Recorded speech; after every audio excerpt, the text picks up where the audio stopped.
Olá a todos os irmãos, as irmãs, nossos amigos que aqui também nos acompanham. Graça e paz da parte do Senhor Jesus a cada um de vocês.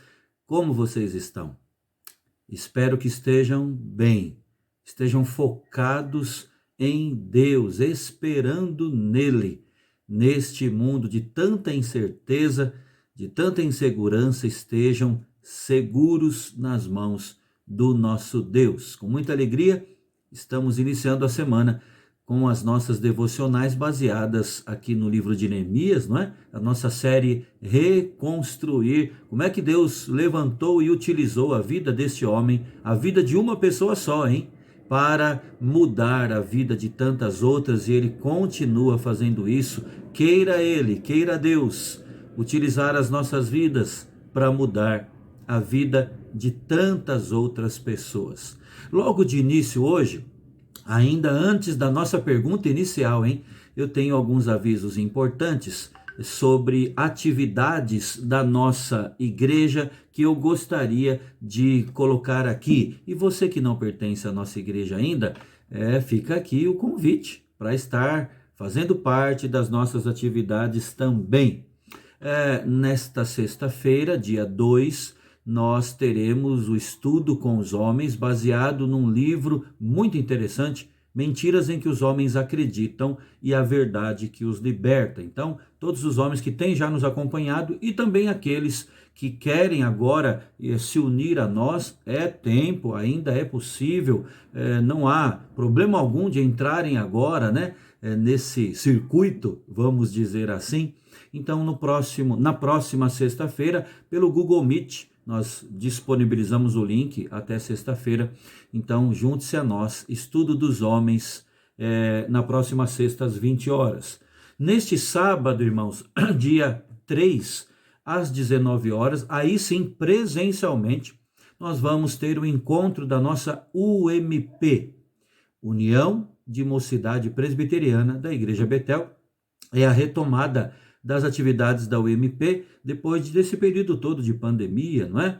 Nós tivemos algumas atividades online, mas foram poucas. E agora vamos retomar com a graça de Deus. Estamos pedindo que Deus nos abençoe, abençoe cada jovem, você que está nos ouvindo, assistindo aqui. A sua presença é muito importante. A programação toda está sendo pensada com carinho justamente para você. Então, esteja presente neste sábado, 19 horas, na Betel. E este domingo, dia 4 de julho, irmão, será a retomada das atividades de hábito aos domingos, né? Nós teremos tanto a escola dominical como o culto presenciais. Até então, nós tínhamos o retorno apenas do culto presencial, a escola dominical estava acontecendo apenas online, mas agora queremos retomar presencialmente. Escola dominical às 10 horas, culto às 18 horas. Guarde isso. Para tanto, ainda temos os limites, né? As restrições para a lotação do templo. Então, você precisa fazer a sua inscrição na quinta-feira à noite. A nossa junta diaconal disponibiliza o link nos grupos da igreja.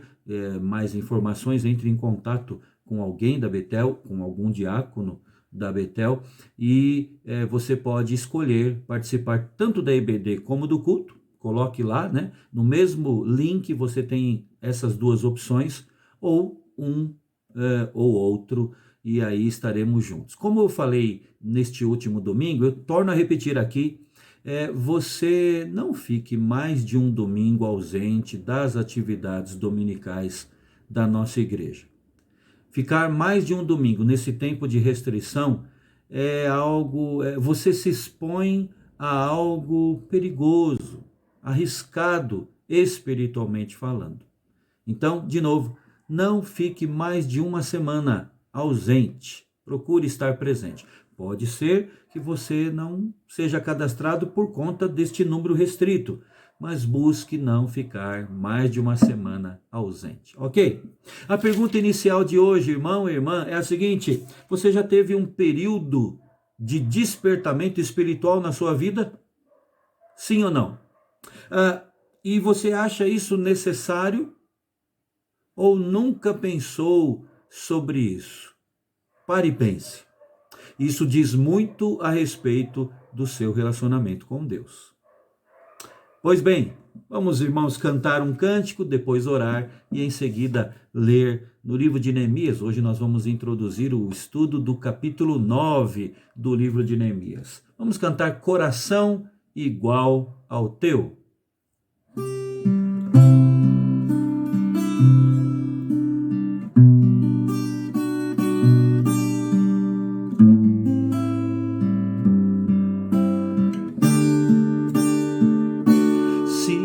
Olhares, Senhor, para dentro de mim, nada encontrarás de bom, mas um desejo eu tenho de ser transformado.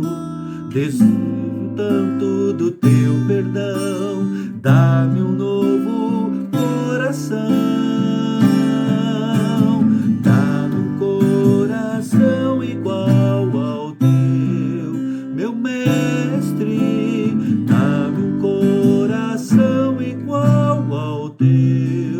Coração disposto a obedecer, cumprir todo o teu querer. Dá-me um coração igual ao teu.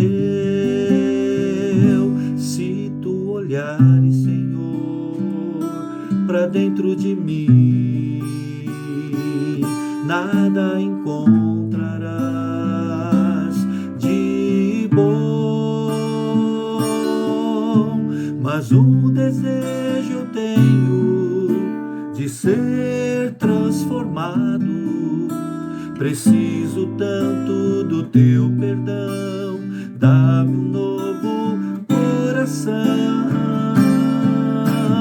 Dá-me um coração igual ao teu, meu mestre. Dá-me um coração igual ao teu.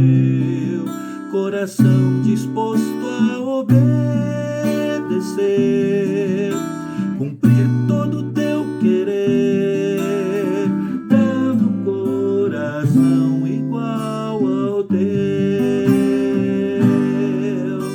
Ensina-me a amar o meu irmão, a olhar com teus olhos, perdoar com teu perdão. Enche-me com teu Espírito, endireita os meus caminhos. Ó Deus, dá-me um novo coração. Enche-me com teu Espírito, endireita os meus caminhos. Ó Deus, dá-me um novo coração. Dá-me um coração igual ao teu, meu mestre. Dá-me um coração igual ao teu. Coração disposto a obedecer, cumprir todo o teu querer. Dá-me um coração igual ao teu. Dá-me um coração igual ao teu. Dá-me um coração igual ao teu. Amém. Vamos orar, irmãos? Ó Pai querido, nós te buscamos nessa hora com o desejo, ó Deus, de transformarmos esse cântico numa oração sincera. Nós, ó Deus, queremos ter um coração que reflete ou que reflita o teu coração.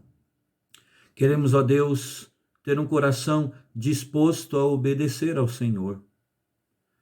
Queremos, ó Deus, amar mais o nosso irmão, perdoar com o teu perdão, como cantamos.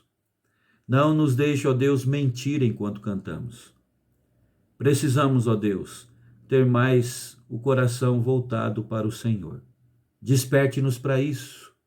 Desperte-nos agora, ó Deus, para entender a tua palavra, para aplicá-la ao nosso dia a dia, para vivê-la, ó Deus, e experimentar os frutos disso. Ó Deus, fala-nos ao coração. E, ó Deus, o Senhor conhece cada um de nós aqui, que estamos agora juntos, ó Deus, mesmo que online. E, ó Deus, que a tua graça nos assista nas nossas dificuldades, nas nossas lutas, nos nossos embates, ó Deus, decisões. Ó Pai, que a provisão do Senhor, que a providência do Senhor, ó Deus, seja cada dia mais real, pois carecemos, dependemos do Senhor. Nós assim depositamos, ó Deus, a nossa oração em tuas mãos. Fala ao nosso coração através da tua palavra nesta hora. É a nossa oração em nome de Jesus. Amém. Amém.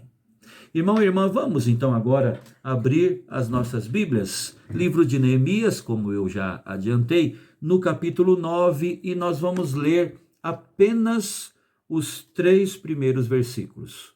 Neemias, capítulo 9, de 1 a 3. Todo o capítulo é excelente, é profundo, lições preciosas.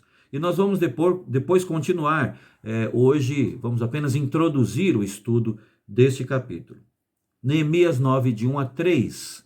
O texto sagrado nos diz: No dia 24 deste mês, se ajuntaram os filhos de Israel com jejum e pano de saco e traziam terra sobre si. Os da linhagem de Israel se apartaram de todos os estranhos, puseram-se em pé e fizeram confissão dos seus pecados e das iniquidades de seus pais. Levantando-se do seu lugar, leram no livro da lei do Senhor seu Deus uma quarta parte do dia. Em outra quarta parte dele, fizeram confissão e adoraram o Senhor seu Deus. Meus irmãos, o nosso tema é renovação espiritual. Frequentemente, dentro da igreja, nós ouvimos falar da necessidade de reavivamento, e encontramos as mais diversas sugestões de como isso pode ser alcançado, né? Muitos exemplos são dados, mas nenhum deles se compara com os estudos de textos bíblicos a respeito desse assunto. E quando falamos de reavivamento ou de avivamento, isso eu creio faz sentido para aqueles que já fazem parte da igreja. Mas talvez você está aqui nos acompanhando e não faz ainda parte de uma igreja e talvez esse termo não seja muito conhecido seu. Quando nós falamos de reavivamento, de avivamento, estamos falando de período de despertamento espiritual. Quando aqueles que buscam a Deus o fazem de uma maneira ainda mais intensa. É claro que a todo tempo nós devemos buscar a Deus intensamente, mas em períodos assim, de reavivamento, de despertamento espiritual, há uma sede maior por Deus, não é? Então, é sobre esse assunto que nós estamos falando hoje e que trata o capítulo 9 do livro de Neemias. E quando nós examinamos os dados bíblicos sobre esse tema, reavivamentos espirituais, é o mais valioso fundamento que temos para verificar os avivamentos na história da humanidade, né? E também para servir de base para buscarmos o avivamento, tempos assim para as nossas vidas hoje, porque nós carecemos de tempos de despertamento espiritual. Capítulo 9 de Neemias, portanto, descreve uma renovação espiritual. E é interessante, irmãos, lembrarmos aqui que esse reavivamento foi a consequência, se seguiu a um período de um interesse renovado na palavra de Deus. Nós estudamos, né? Você deve se lembrar, e se você não não acompanhou, você pode pegar aí a playlist do canal da Betel aqui no YouTube e você vai ver o último estudo, o último tema abordado foi exatamente o povo de Deus buscando, né, tendo tamanha sede da palavra de Deus, a lei de Deus sendo exposta, explicada em detalhes e o povo recebendo isso. Então, na sequência, depois desse interesse renovado na palavra de Deus, seguiu-se um tempo, um período de renovação espiritual. E hoje eu gostaria de falar de forma até bem objetiva sobre os preparativos, além desse interesse na palavra de Deus, alguns outros preparativos para esse momento de despertamento espiritual. Logo vemos aqui contrição e purificação. Contrição não é uma palavra usual, comum, né? Contrição significa sentimento de pesar, sentimento de tristeza. Purificação é aquela noção que temos que devemos abandonar certas coisas, sabe? A isso que eu me refiro quando eu falo de contrição e purificação. É o que temos aqui no texto. O povo foi tomado de um sentimento de tristeza e de pesar pelos seus próprios pecados e também de um desejo de se separar, de abandonar certas práticas que não se aliavam, né? Não eram práticas que se harmonizavam com o que Deus queria ver em suas vidas. O reavivamento ali da Porta das Águas, estudamos na última devocional, ele ocorreu numa praça pública ali em Jerusalém, em cujo centro, vocês devem se lembrar, tinha sido levantada uma plataforma de madeira, uma espécie de púlpito ali, e os líderes religiosos se postaram ali na escada, cercados pelas pessoas. Não se tratava de um piquenique, não era um encontro de crentes ali para comer ao redor da mesa, ainda que isso houve depois. A princípio não foi assim. Para começar, não havia sinal de comida, porque o povo tinha começado até um período de jejum, que provavelmente tinha se iniciado em virtude da leitura diária da lei de Deus, naquela mesma praça, alguns dias antes. Eles tinham chorado, você deve se lembrar, e isso abertamente, ao ouvir a palavra de Deus publicamente sendo lida. Que coisa linda, né? A Bíblia sendo aberta, lida, exposta, explicada pela primeira vez em centenas de anos, e a reação do povo foi um sentimento de pesar por comparar a lei de Deus com as próprias vidas, e o povo chorou ali abertamente, a ponto de Neemias até ter ordenado ao povo que parasse de chorar e se alegrasse no Senhor durante aquele período ali, a festa dos tabernáculos, que relembrava a libertação da escravidão do Egito.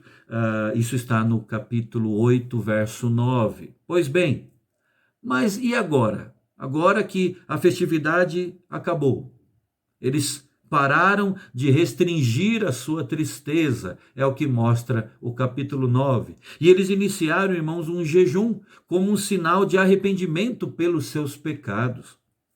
Nós podemos até imaginar aqui aquele povo vestindo sacos de pano, ou panos de saco. Era um material rústico, feito de pelos de cabras e de camelos, ou seja, eram roupas incômodas. Era ruim de vestir mesmo. E era assim para ser incômodo mesmo, sabe? E eles jogavam cinza sobre si mesmos como uma indicação externa do seu sofrimento interior. Era um sinal de humilhação mesmo. E encontramos um eco disso, irmãos, na carta de Tiago, quando, obviamente, centenas de anos depois dos dias de Neemias, Tiago fala nesses termos, Tiago 4, 8 a 10. Chegai-vos a Deus, e ele se chegará a vós outros. Purificai as mãos, pecadores, e vós que sois de ânimo dobre, limpai o coração. Afligi-vos, lamentai e chorai. Converta-se o vosso riso em pranto, e a vossa alegria em tristeza. Irmãos, tem períodos da nossa vida que nós devemos buscar mais a Deus. E nesses períodos nós devemos trocar a alegria pela tristeza, pelos nossos próprios pecados. É o que Tiago fala aqui. Purificar as mãos, períodos em que nós devemos, sim, ter o sentimento de pesar pelos nossos pecados, em que devemos, sim, buscar o abandono de tudo aquilo que desagrada ao nosso Deus. O povo de Deus ali, além disso, também resolveu se separar dos estrangeiros. É interessante isso e precisa ser explicado, né? Não se tratava aqui, irmãos, de segregação racial, como a gente vê em nossos dias. Não é aqui um ato racista da parte do povo judeu ou do povo de Deus. Essa separação dos estrangeiros não é algo que tem a ver apenas com a dissolução de casamentos com mulheres que não eram do povo de Judá, né? Não tem a ver apenas com algumas medidas tomadas para que só israelitas fossem admitidos ali. Era antes uma renúncia voluntária de ligação com os costumes estranhos ao que Deus queria ver no seu povo. E essa atitude refletia o desejo de manter a vida pura, incontaminada, né, diante de Deus. O culto deveria ser prestado a partir de vidas santificadas. Era isso, essa a ideia, né? Da mesma forma, irmãos, nós precisamos de coragem para nos afastarmos de associações indevidas, associações impróprias. E é nesse sentido que o apóstolo Paulo, escrevendo aos crentes de Corinto, diz as seguintes palavras na sua segunda carta aos Coríntios, capítulo 6. Não vos ponhais em julgo desigual com os incrédulos. Tem muita gente que usa esse texto para falar de namoro, né? Principalmente para jovens, de crentes com incrédulos. Cabe isso aqui? Também, mas é muito mais extenso, é muito mais amplo a aplicação desse texto. Não vos ponhais em julgo desigual com os incrédulos, porquanto que sociedade pode haver entre a justiça e a iniquidade?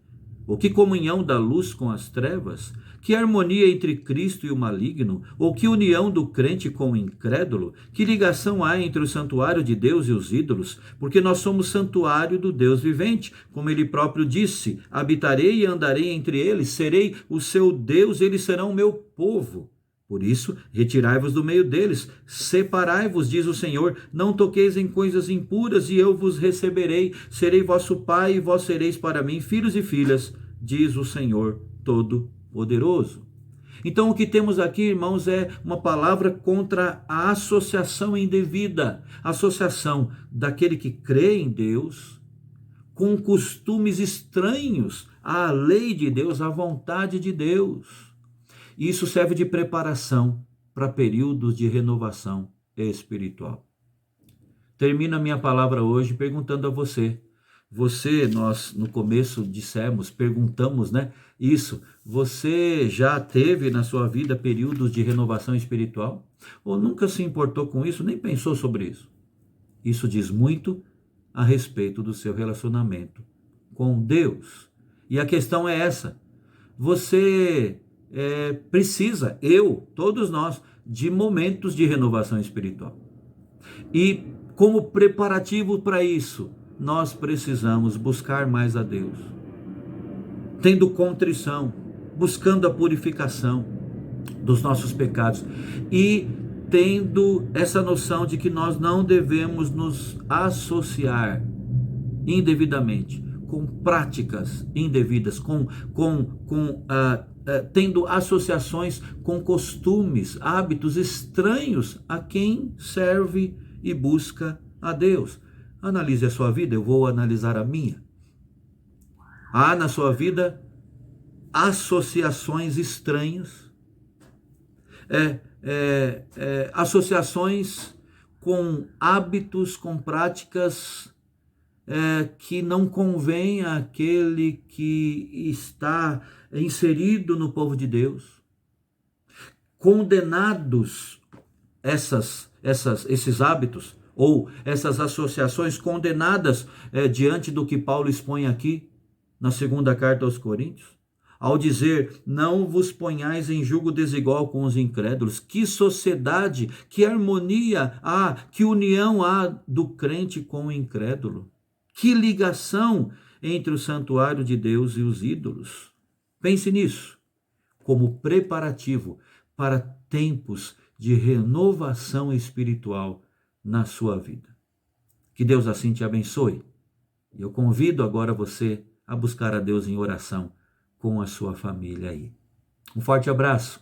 Até o nosso próximo estudo, com a graça do Senhor.